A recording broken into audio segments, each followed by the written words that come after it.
Samahan nyo ako ulit mag-anit. Ang ganda. Wow, ang bigat. Oh, grabe. Ang lalaki nito. Nakakatuwa naman. Wow, ang laki. Ganda ng puno. Ayan. Oh. Sibuyas dahon ito. Ayan yung kanyang puno. Ito, medyo malaki. We made it, guys.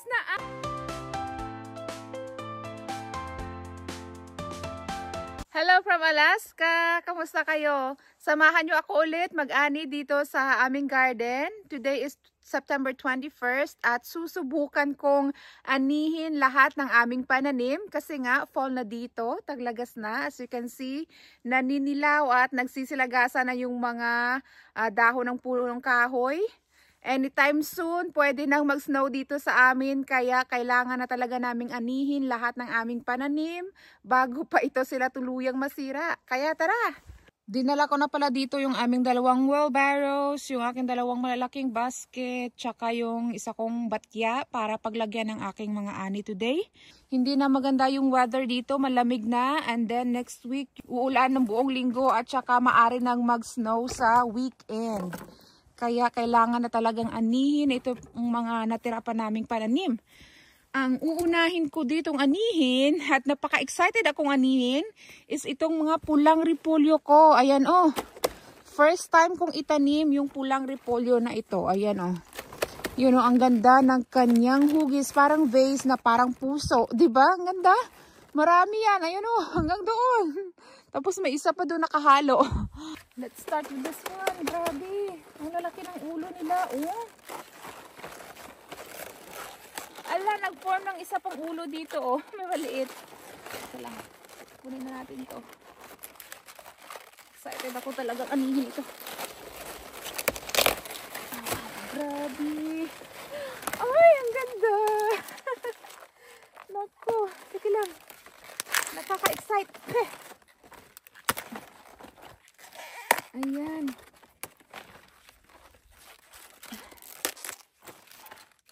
Ayan. Uy, ang ganda. Ito siya kalaki. O, kumpara niyo sa basket ko. Ang laki.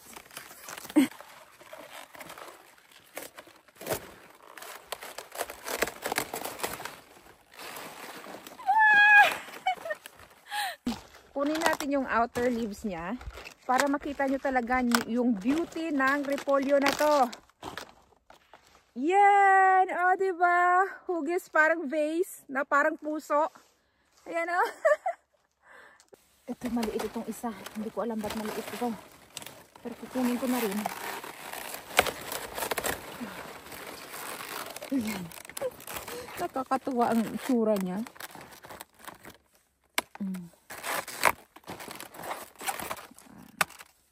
Ayan. What? Ang cute! Tatlo pa lang yan. Ito yata yung pinakamalaki. Good job. Ang lalapat ng dahon niya. Oh, grabe.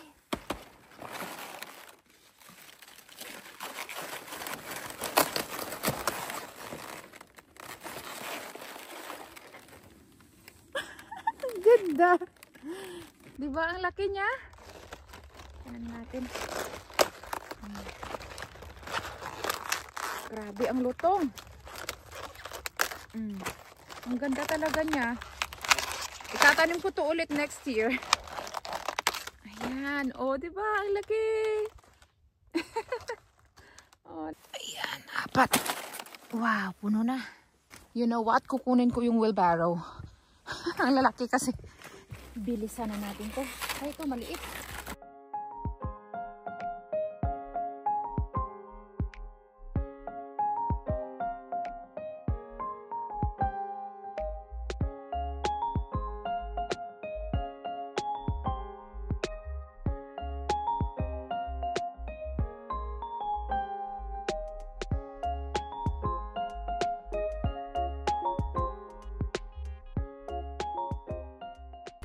Ikutin na natin ito. 3, 4, 2. Oh!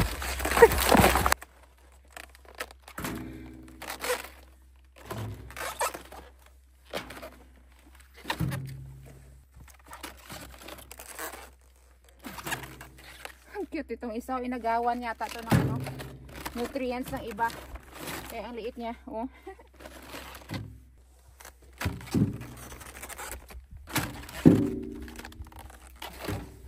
Maliit din.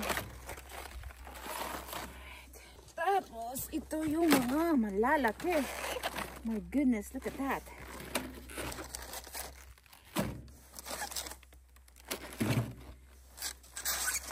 Dami. Oh my goodness.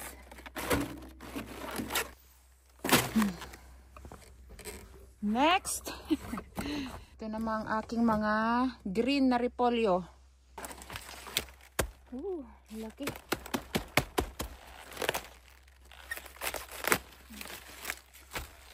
Karanas na ito sila ng isang frost. Kaya ganyan yung outside niya. Nag-crack na nga.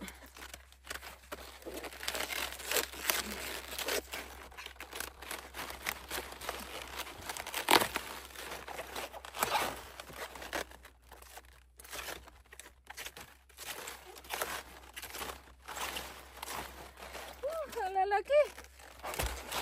Ito, maliit ito. Ayan, namatay na yung ano niya, mga dahon-dahon niya. Malamig na kasi. Tsaka, nadaanan na sila ng frost. One time. Ayan.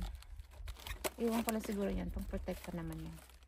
Tanggalin na lang kapag lulutuin na. Ayan. Ito yung karaniwan natin nabibili sa, ano no, diba sa tindahan. Parang ganito lang kalalaki.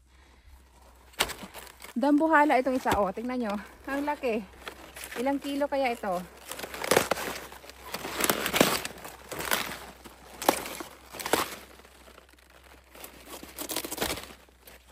Wow! Ang bigat! Ang laki, diba? Tamang-tama lang yung size itong isa.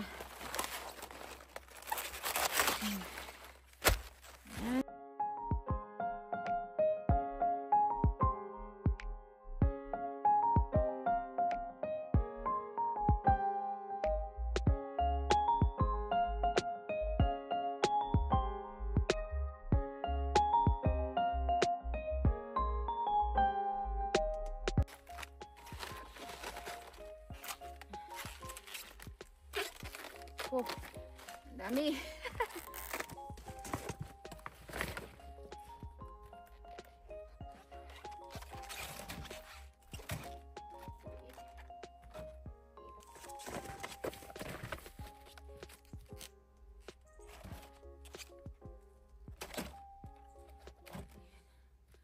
Naku, repolyo pa lang to, napagod na.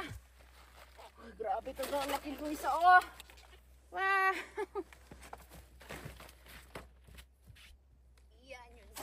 There. Ayan. O, ayan. Puno na. Wow. Meron pa ako ditong isinuksok na isang repolyo dito sa bed ng ano to, cauliflower tsaka broccoli. And then meron din doong pula. Kunin ko na rin to para nasa isang lagayan sila. Ito, tama-tama lang yung laki.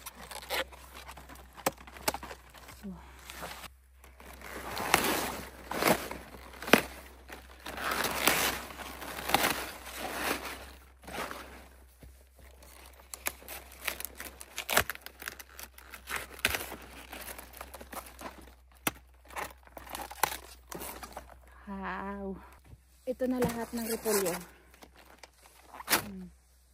Ako, tingko muna ito palabas. Wow. Bigat. Ang kumami ko. Ang bigat.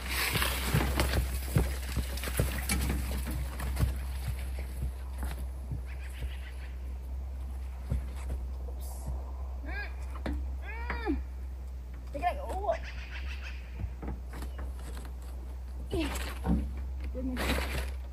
Oh. Alright. Next is mag-ani tayo ng cauliflower. Tingnan nyo, ang laki nito isa, oh. Wow.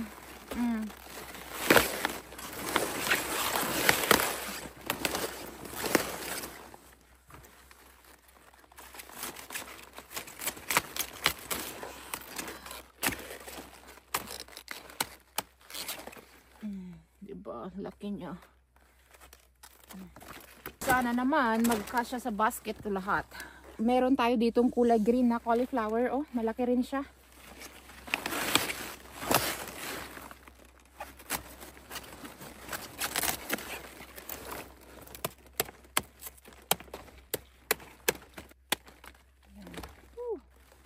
Ang lalaki nila.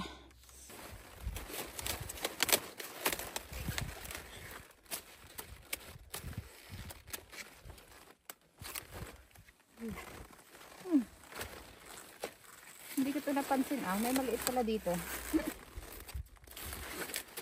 Inagawan ng sustansya. Kaya ang liit.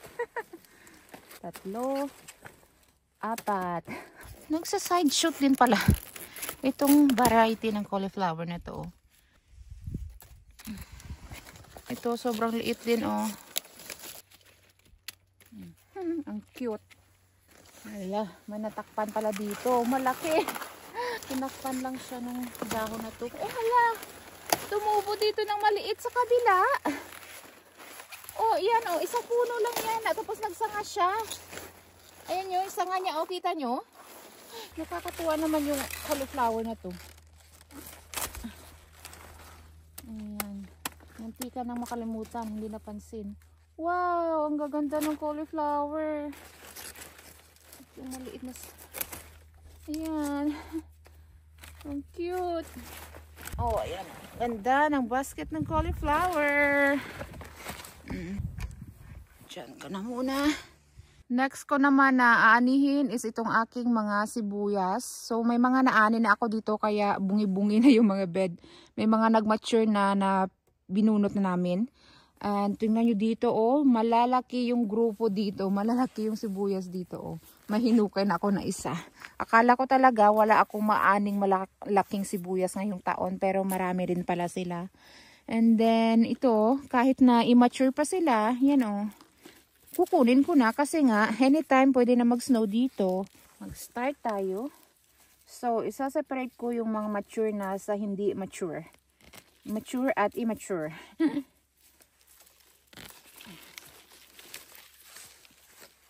Ito immature.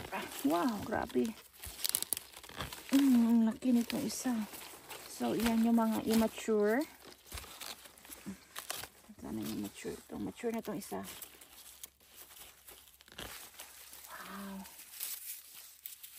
Yan yung pwedeng itirintas.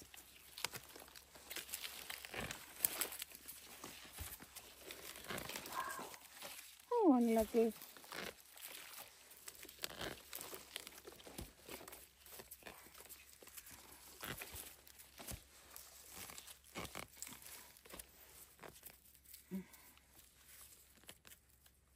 Ayan.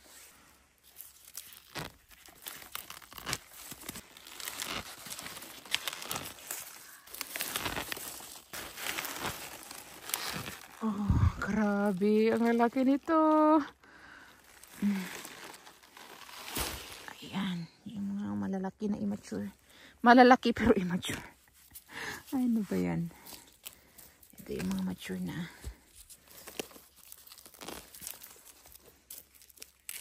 Ito alanganin.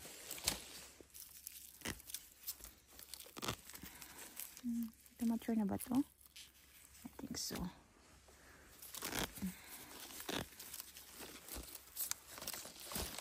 Dami.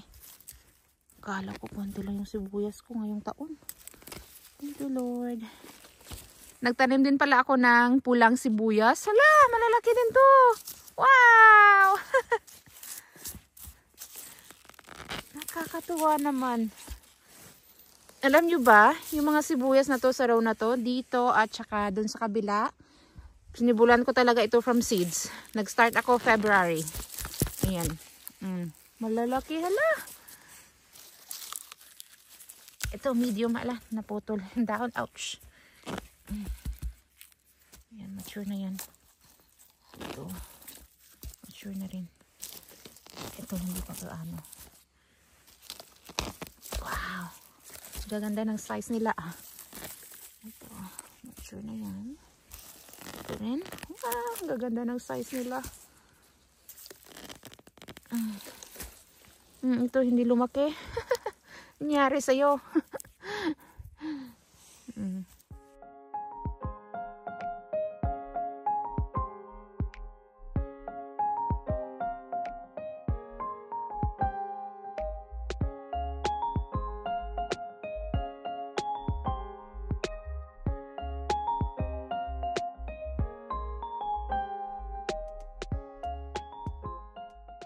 Isang row pa lang yan, oh. Ganyan na karami.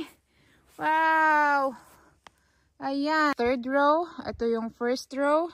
Itong first row na to is yung mga itinanim ko galing sa seedlings na nabili ko dito sa amin. Ayan. May mga naani na ako dyan. And saka doon din. Ano bang unahin ko? Hanggang doon, oh. Ayan. So, unahin ko yung nandun.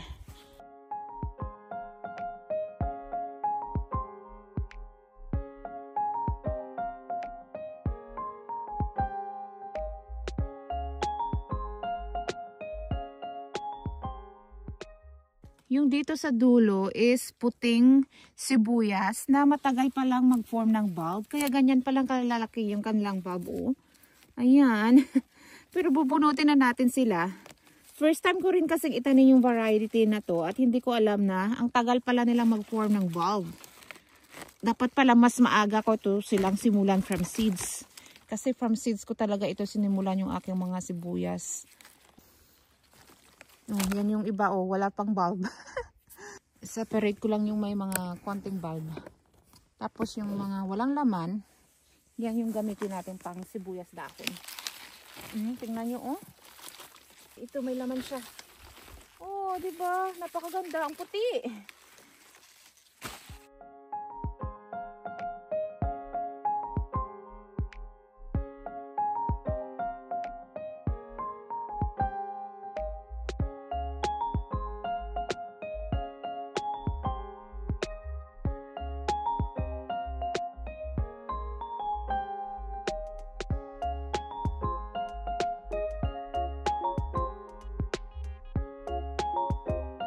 Ayan, natapos ko na yung mga sibuyas. Sobrang dami.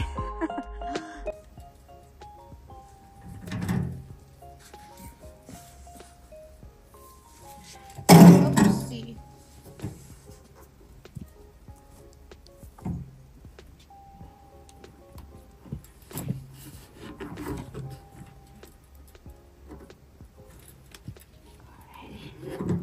So, unahin ko itong mga puti dito na halos walang laman.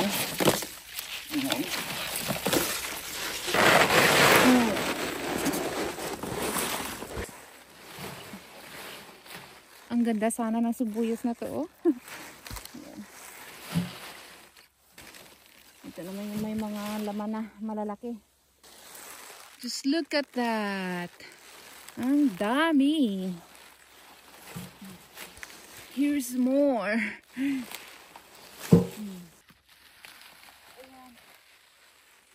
Look at that. Ito pa. Dami.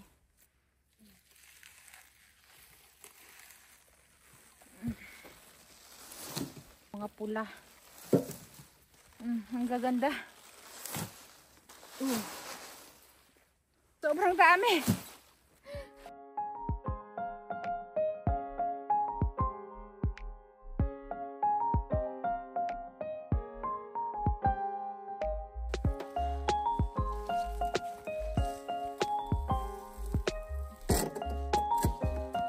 So far, ito na yung aking mga naani. Pero papasok muna ako ng bahay para mag-take a break at uminom ng tubig. Kita nyo ba yung puno na yan? Yan, yung birch tree. Yan yung favorite ko na puno dito sa aming yard. Kasi tingnan nyo naman yung ilalim niya, oh.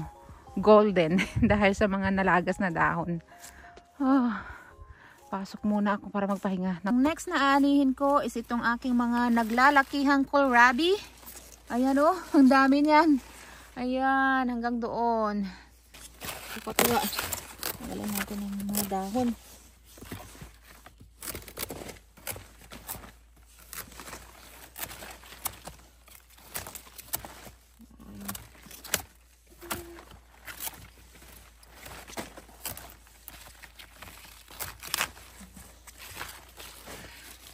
Ganito. Ay! Yun. Napasobra. Wow, ang laki.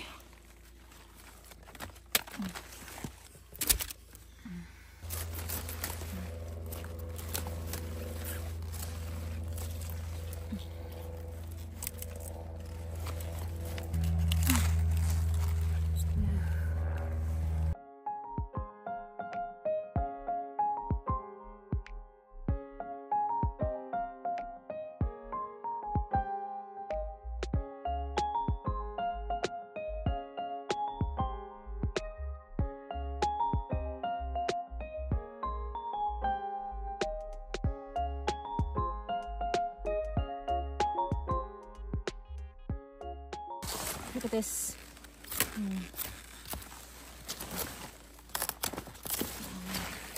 Ang laki.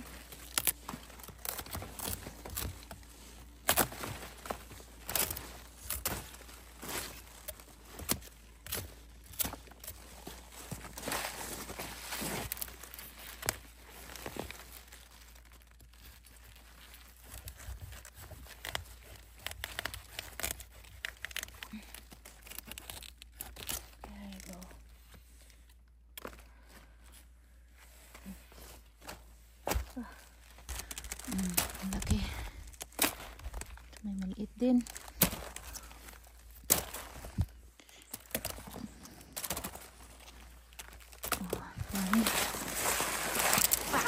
Oh, bigat.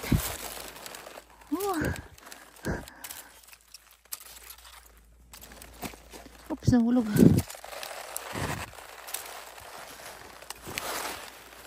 Ayan, daming kohlrabi. Ayan. May mga maliliit din. Wow, ang laki ng isa. Alright, matas natin to. Ayan. Oh. Yung next ko naman na anihin is itong aking mga pulang celery. Ayan oh, yung itsura niya oh. Ayan. Medyo marami-raming puno rin itong aking natanim. Susubukan kong bunutin ito. Kung kaya. Tinanggalan ko muna siya ng matatandang dahon sa paligid. Sa palibot niya. Tingnan natin kung mabubunot natin to. Ang bango! My goodness! Ayun. Grabe pala mag-ugat itong celery. Ayan. Ang bango. Sobrang bango. Nabasa ko na kinakain din yung yung ugat ng celery. Kaya susubukan kong bunutin at maybe gagawa tayo ng celery broth. I don't know. I-google ko muna kung paano gamitin yung celery root.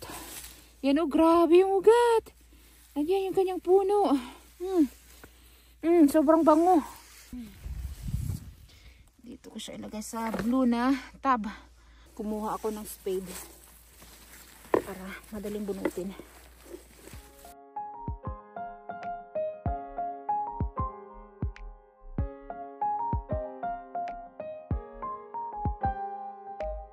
Ayan, nakaisang tab tayo ng celery. Yan, bigat. Teka lang. Alright. Next ko na aanihin is itong aking mga kale. Ayan o, tingnan nyo, lumago sila ulit after kong makalbo. And then itong aking Swiss chard.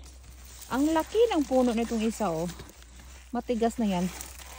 Ayan o. Oh, marami na akong naani dito. Tapos may isang kale dito o, na maliit pa.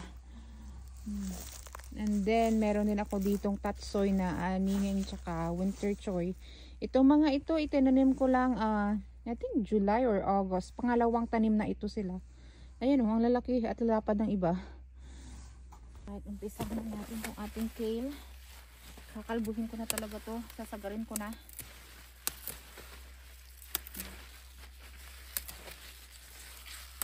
Red Russian kale pala yung variety na to.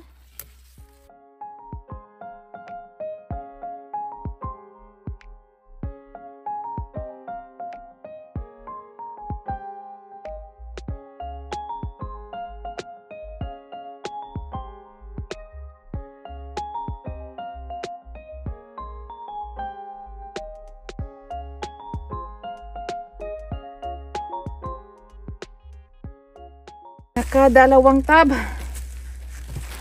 Swiss chard naman yung ating anihin. Itong matatandang dahon, hindi na yan. Naninilaw na. Ito pwede pa. Yung mga malalambot lang. Yan, napagod akong isa-isahin. Kaya kutsilihin na lang natin to. Putulin na lang natin buong puno. Ayan.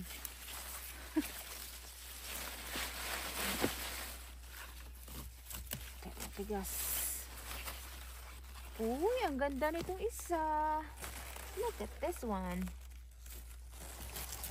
Oh, look at that! Ang ganda! Ang ganda ng puno.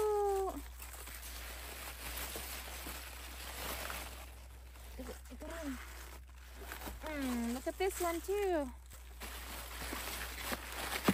Oh. Alright, ito na.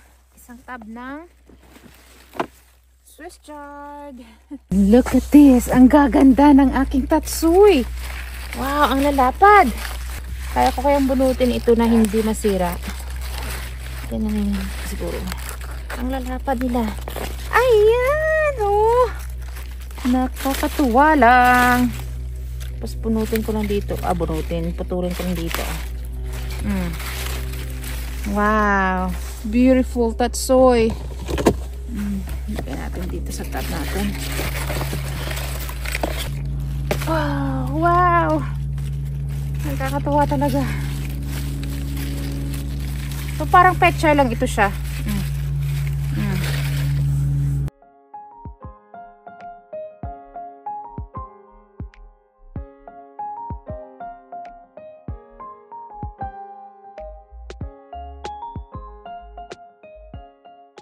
Ito naman is mga winter choy. Pangalawang tanim ko na rin yan. So hindi pa sila masyadong malalaki pero kukunin ko na.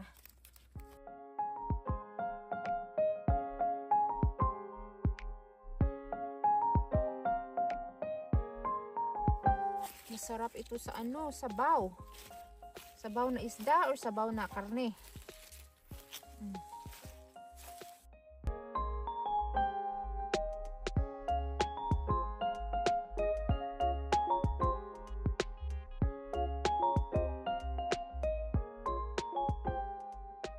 Ito namang halaman na to is arugula. Nilalagay sa mga vegetable salad. So, matapang ang matapang ang amoy nito. Pero gusto ko siya sa salad.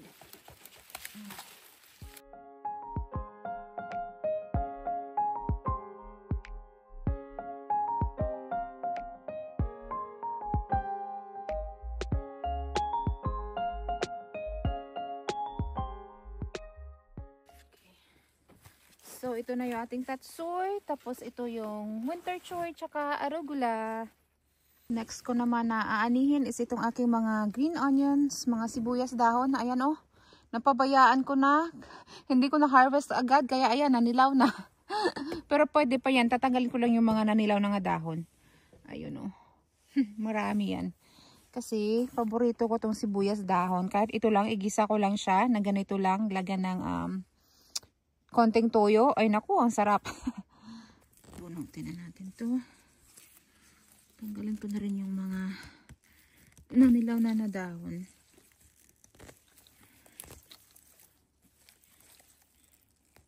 Oops. Okay, tatanggalin natin yan.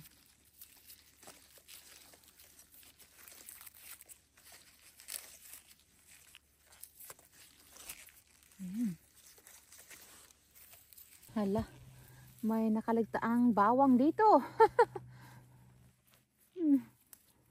May bawang pa pala dito. Dito ko kasi tinanim yung bawang. Ayan oh, ang cute nito. Marami-rami itong aking aanihin. Mga lalaki lang kukunin ko. Yung mga malalaki lang.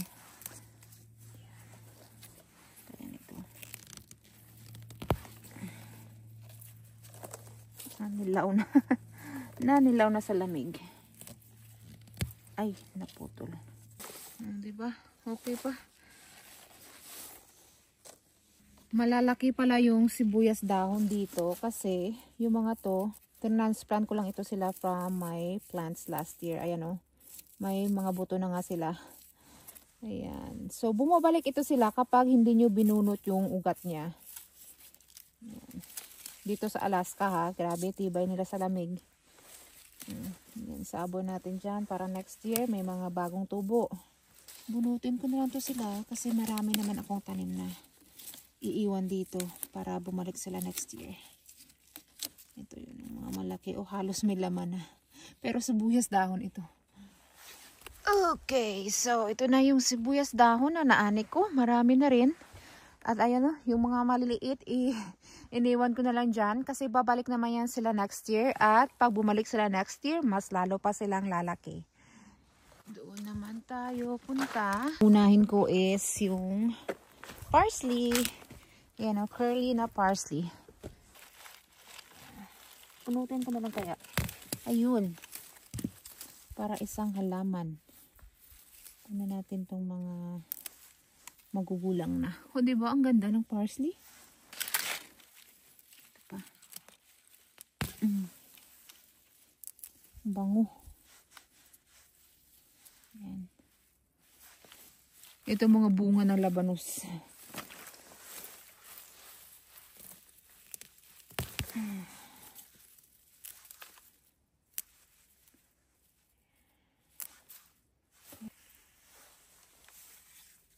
So, ganyan karami yung aking parsley. Next, ito naman yung kukunin ko. Yung mga dill na namulaklak na. Ito yung ginagamit pang flavor sa dill pickles na nabibili nyo sa store. Yan. Dill weed. So, pwedeng gamitin yung kanyang bulaklak at saka dahon pang gawa ng pickles. Bango nito. Gusto ko yung amoy nito. Tsaka yung lasa niya kapag nilagay sa pickles. Sama ko na siya dito sa aking parsley. So, balik tayo dito sa cilantro or coriander seeds. Kunin na natin to. Ganituhin ko lang. Tapos sa bahay ko na siya linisan. Sa bahay ko natanggalin yung mga buto. Yan yung tsura niyang kanyang bunga. Oh. After ko matanggal yung bunga, bubunutin ko naman to kasi may kaibigan ako na gumagamit ng ugat nito pangluto ng ano, pangsahog sa Thai food na niluluto niya. Parang liit naman ang ugat nito. Last year ang lalaki. Ngayon sobrang liliit. Ganyan lang. Bango. Sabi niya, hingi niya daw yung ugat. Actually, nasubukan ko nang gumamit ng ugat nito. Pampalasa sa Thai soup na niluto ko. Pero yung kaibigan ko, hindi ko pa siya nakita kung paano niya gamitin yung ugat sa pagluto. Ayan. So, mas maraming ugat. Isama ko na lang dito yung ugat ng cilantro. Basket of herbs. Next naman is, meron pa tayong mga natirang artichoke na maliliit. Ito, medyo malaki. Marami pang mga bunga pero mga maliliit na. Ayun oh, ang cute. Kukunin na rin to sila. Ang sarap ng gulay na to. Paborito ko to. Ito, medyo malaki. Ayan.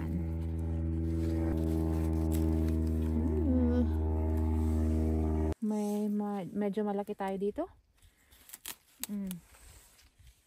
So, ayan yung ating mga naaning artichoke. Itong bawang balikan ko. Lagay ko muna siya dyan. Sinukso ko dito sa gitna ng aking mga artichoke. Ayan oh. Last ko na yata ito naani today. Itong aking mga broccoli side shoots. Oh, ang dami na naman. Kasama ko siya dito sa aking mga artichoke. Tingnan nyo yung puno na to. Grabe, ang dami.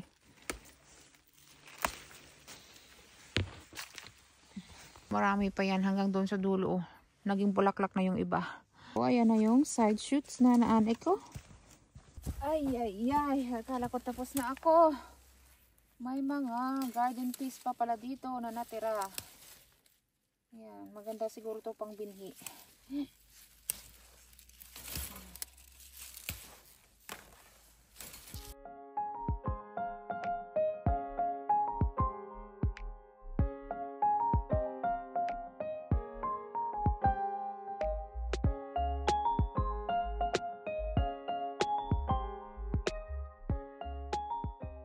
Marami pa akong nakuhang garden peas. Ayan o. Alright. Ito na yata yung last ko na ani. So, ito na yung itsura ng aking garden. Kalbo na. Wala na masyadong halaman. Yan na yung mga puno ng mga halaman na kinuhanan ko ng mga bunga. Ayan, so yung mga halaman na ititira ko dito, kukunin ko na lang siya next time is itong aking mga Brussels sprouts. So, ayan o, iwan ko na lang muna, hindi naman sila masyadong malaki. Tapos, ano pa ba yung iniwan ko dito? May mga carrots ako doon na konti lang yung may laman. Karamihan sa laman is maliliit pa kasi nga yung nangyari is lumang seeds yung itinanim ko at hindi sila tumubo. Kaya nung nagtanim ako ulit, late na. Saka yung beets, ganun din yung nangyari. And ganyan talaga sa paghahalaman, hindi palaging successful. Alright, pakita ko na sa inyo kung gaano karami yung ating naani today. Yay! We made it guys! Naani ko halos lahat ng aking pananim ngayong araw. Tingnan nyo, ang gaganda ng kulay. Ilapit ko yung camera para makita nyo talaga close up yung itsura ng mga naggagandahan at nagtitingkarang mga gulay. Alright, lapit na tayo. So, let's start from here. Ito yung aking mga cauliflower na naani. May mga maliit na suhi. Ayan o. At maliit na ulo. Pero itong dalawa, napakalalaki. Ayan. And then, ito na yung basket ng broccoli side shoots, garden peas, at saka artichoke. Ito naman yung napakagandang tatsui. Ayan o. Napakaganda talaga ng kanyang formation. And then, ito yung winter choy. Marami yan dyan. Tsaka yung arugula. And then, ito yung Swiss chard na pula, gold or yellow. Kayo nang bahala kung anong kulay yan. Tapos, ito yung green lang, yung puti. And ito naman yung basket ng giant na kohlrabi. Tingnan nyo, ang lalaki. Wow. Ayun o, ang laki din. Yung iba, hindi masyadong lumaki. Tapos, ito yung pinaka-excited ako sa aking mga halaman this year. Yung pulang repolyo. O, diba? Parang hugis puso. Hugis rosas. Ayan, ang lalaki din ng ulo nila. Tsaka ang bibigat. Maraming malalaki dyan. 1, 2, 3, 4, 5, 6. Marami sila dyan. Tapos meron din mga maliit na hindi masyadong lumaki. And then, ito naman yung ating green na repolyo. Bilog na repolyo. Ito yung pinakamalaki sa kanila. Ewan ko kung gaano ito kabigat. Ayan. And then, napakaraming sibuyas. Ayan o. Akala ko, wala akong maaning malalaking sibuyas this year. Pero naman pala, marami din palang malalaki. Ayan o. May yellow, may pula. At yung puti, hindi masyadong nag-form ng bulb kasi matagal pala yung growing growing rate. Matagal pala sila lumaki. Kaya ayan o. Ang daming sibuyas. And then, doon tayo sa likod. Na-mention ko na ba to? Yung green onions. Yan, maraming green onions. May mga naanip akong bawang nagtago dyan. Ito naman yung mga red celery. Ayan, ang dami. And then, 2 tub ng kale, red Russian kale. Basket ng cilantro, dill, at saka parsley. Ayan, ang daming ani. Ang ganda ng kulay. Ang challenge is, hakutin ko ito sa loob ng bahay. Ayan, ilagay ko to ulit sa wheelbarrow. Ay, maraming hakutan ito. Tingnan nyo, napakaganda. Dumating yung aking biyanan. Tutulungan niya akong maghakot ng mga gulay. Right, ma'am? Right. Yep, whatever you say, Mom. Na-load ko na yung mga sibuyas. Niloload naman niya yung mga repolyo sa wheelbarrow. My gosh! It's a beautiful wheelbarrow! To the rescue si asawa. Babe! To the rescue! Nandito na sa garage yung aking mga repolyo na pula at saka yung green. Saka yung aking sibuyas nandito na rin. So yung aming garage ay malamig. Yan. Kaya nagtatagal yung mga gulay dito. Tapos, naipasok ko na rin dito sa bahay yung mga iba ko pang mga naani. Ayan o, napuno na yung aming counter. So, bukas, sisimulan ko din ito silang iproseso. I-blanch ko dito yung karamihan at i-freeze. Tapos, i-check ko yung aking supply. I-check ko kung ilan na ba yung aking mga na-imbak doon sa freezer. para malaman ko kung ano pa yung gulay yung kulang at ipamigay ko na lang yung mga sobra. Ayan oh, ang dami. Hanggang dito na lang muna. Bye-bye!